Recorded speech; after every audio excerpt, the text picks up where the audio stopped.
My name is Paul, and what I'm going to tell you now is something I will never forget. I was in Canada, in a small country town called Elk Falls.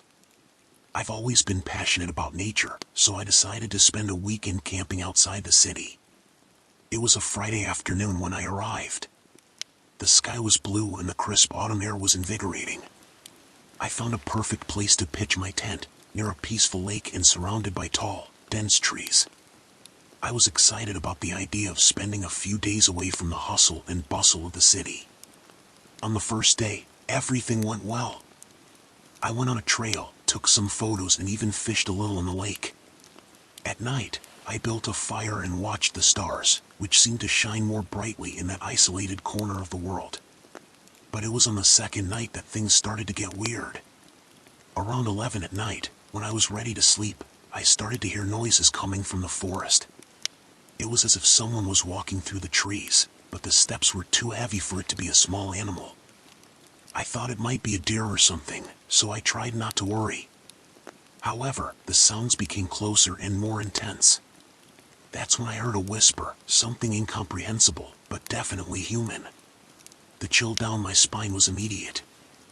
I tried to ignore it, telling myself it was just my imagination playing tricks. But the whispers continued, now followed by low, dark laughter. I decided to leave the tent and take a look. I grabbed my flashlight and headed toward the noise. As I illuminated the trees, I saw nothing but shadows. But the feeling of being watched was strong. I went back to the tent and tried to sleep, but sleep wouldn't come. Shortly after, I heard the sound of something scratching the tent canvas. My heart raced. Slowly, I unzipped and got out again, this time determined to find out what was going on. To my surprise, there were scratch marks on the tent, and they looked like they were made by huge claws. I decided it was time to go back to the city. I started to break down camp as quickly as possible. As I packed my things, I heard the heavy footsteps again, now closer than ever. I looked around, the flashlight shaking in my hands, and saw a tall, dark figure among the trees. She didn't move, just watched me. My instinct was to run. I grabbed what I could and bolted down the trail back to the car. As I ran, I could hear footsteps behind me, but I didn't dare look back. When I finally got to the car, I quickly got in and locked the doors. I started the engine and got out of there as quickly as I could. I only stopped driving when I was back in the city. Even there, I still felt watched. I told some locals what happened, and they just looked at me with serious expressions. An older man told me that there are many stories about that forest, and that I should be lucky to have come out alive. Since then, I have never returned to Elk Falls. Sometimes I still have nightmares about that figure in the forest, and the dark whispers I heard. It's an experience that, to this day, gives me goosebumps just remembering it. My name is John, and what I'm about to share is the scariest experience of my life. It all happened last year when I decided to take a road trip across Canada to explore some remote areas. I've always been an adventurer and love nature, so this seemed like the perfect trip. After a few days on the road, I arrived in an area known as Algonquin Park, famous for its stunning landscapes and dense forests. I had heard about some lesser-known tourist spots there and wanted to visit them. I found a secluded place to camp, away from the busier trails, and decided to spend the night there. The first night was peaceful. The sound of crickets and the gentle breeze lulled me to sleep. However, on the second night, something disturbing happened. Everything was calm when suddenly I was woken up by a strange sound coming from outside my tent. It sounded like a whisper, as if several people were whispering at the same time, but I was in the middle of nowhere, far from any civilization.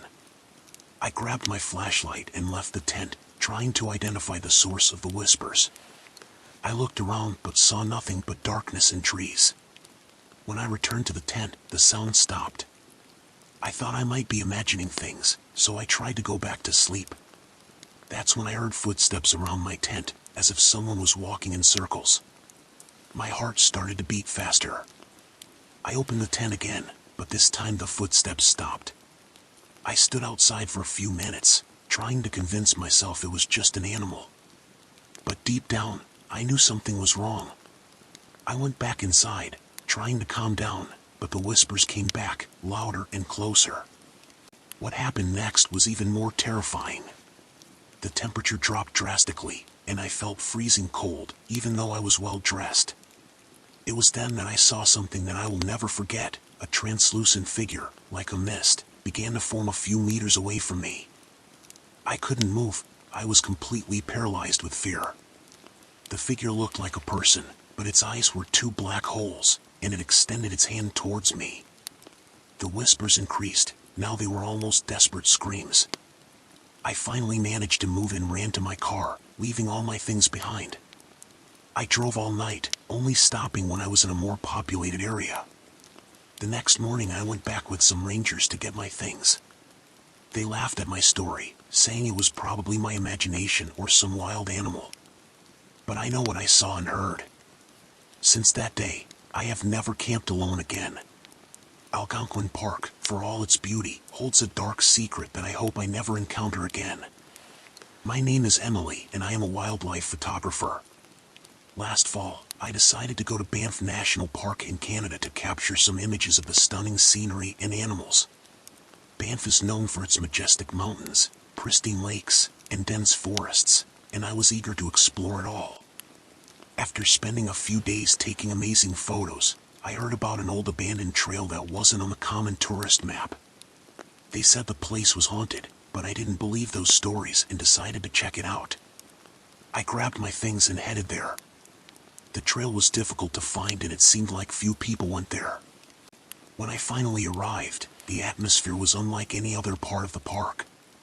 The air felt thicker, and the silence was almost absolute, except for the sound of leaves beneath my feet.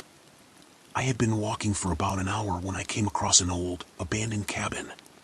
It appeared to have been left in a hurry, with furniture toppled over and the door creaking in the wind. Curious, I decided to go in and see if I could get some interesting photos. As soon as I walked through the door, a chill ran down my spine. There was a strange smell in the air, like mold mixed with something metallic. While taking photos, I heard a faint sound, as if someone was whispering my name. Emily. I froze in place. I thought it might be the wind or my mind playing tricks, but the sound repeated, this time louder and clearer. Emily. I decided to leave the cabin and head back to the trail, but when I turned around, I saw a figure standing in the doorway. She was a woman, with old clothes and an empty look.